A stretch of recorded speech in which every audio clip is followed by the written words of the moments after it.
coat soldiers now. Yeah. My sister wants to join the wax. What do you think of that? Huh. She's crazy. What the devil's a woman want to be a soldier for? Just a waste of time. This is a man's war. What sort of jobs can they do? What sort of jobs can we do? Take a look, mister. X-ray technicians, inspectors of Army meat, teachers schooling our soldiers, wax or classification experts, assignment interviewers. So this is a man's war, is it? Wax are at work on every sort of Army vehicle, doing every sort of motor transport job, testing walkie-talkies, testing radio tubes. Those are just a few of the jobs they do. There are 239 more. Hey, you two armchair generals on the porch, here's something more for you to think about. Listen. General Eisenhower said, "In many jobs, wax do the work of two men. The Army needs and can use all it can get." And listen to the women of the United Nations. They too have some ideas on the subject.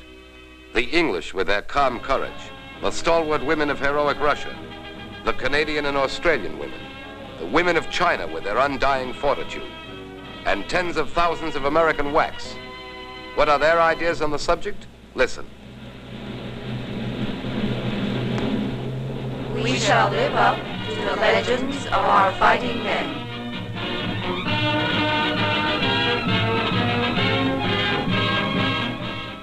Where did these thousands come from? Where will the United States Army get thousands more? Thousands to back up manpower for battle abroad. Who are the women who will help retain the needed manpower for the production battle at home? Who are the women who will help fight our country's war? It's Mary Jones, and Jane Doe. It's the idle housewife and the girl next door. Oh yes, it's your war too, Miss and Mrs. America. Here at Fort Oglethorpe in Georgia, one of the most beautiful Army posts in the world, we, the newly hatched wax, gather to learn what all the shooting's about. Our kind of shooting. From morning till night, we hustle through a very novel, interesting life. Not just classes and drill and duty, but all kinds of women's sports and recreation. We work hard and play hard.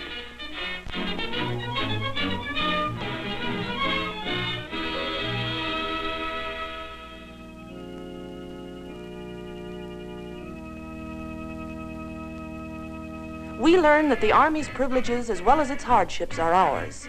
We get furlough rates on trains, special prices at theaters, special life insurance rates. We know that the rumors about the wax are so much hot air. All the time. Talking stockings Scratch all the time. that one out. Off-duty, rayon, or whatever you can get. You can't use makeup. No rouge. No lipstick. No nail polish. No rouge. No lipstick. No nail polish. No rouge. No lipstick. No nail polish. No rouge. Toss that one in the ash can. Everybody's hair is alike. The same old hairdo, the same old hairdo, the same Nonsense. old hairdo. Our hairdress is up to us as long as it's neat, smart, and off the collar.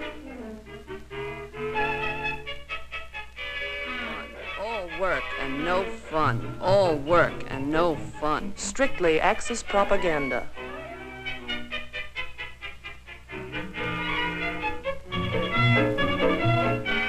From wax training centers at Fort Oglethorpe and at Des Moines, wax go forth to Army posts, camps, specialist schools, air bases, to every part of the United States.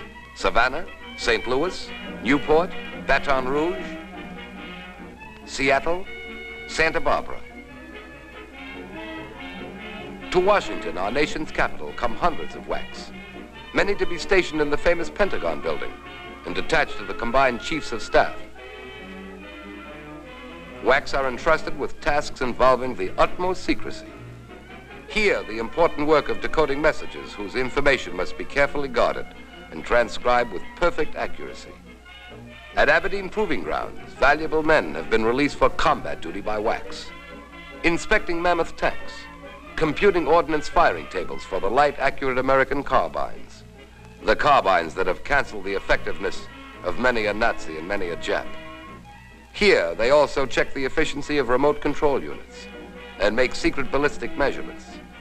These are just a few of the important and interesting jobs done by WACs.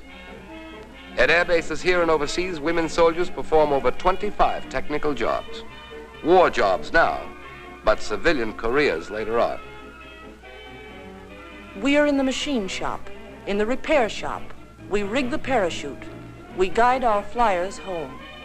Altitude 5,000 feet. 5000. Request landing instructions. Mitchell Field Tower to Army 3131. Circle field twice at 3,000 feet. Let me in, will you? I've got a heavy date tonight. Keep your chute on, Lieutenant. Field won't be clear for 5 minutes.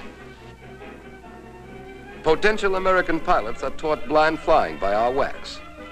They are taught to handle night raids over Europe and the Black Pacific, taught to navigate safely through black space, loaded with hidden peril. Thousands of WACs volunteer for overseas duty, eager to serve in the actual theater of operations, the goal toward which they've worked and trained.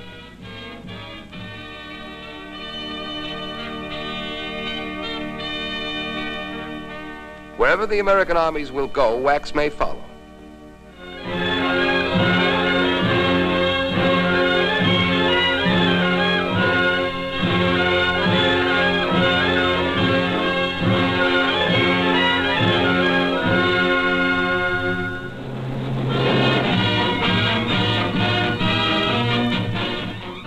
Women have proven their definite value in England, in North Africa, in Algiers, in New Caledonia, India, and Egypt.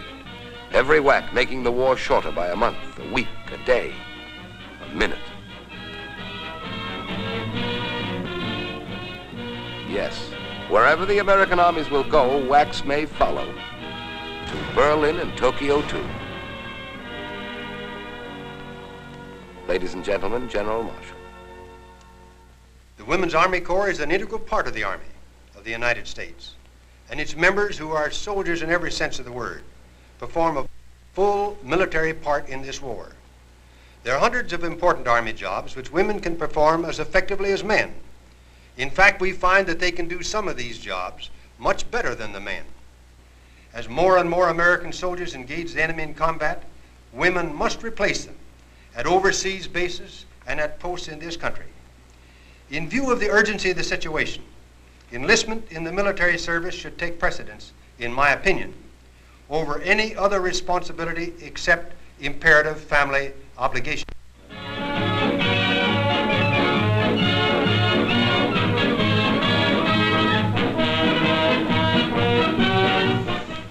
In 1918, we were on the sidelines.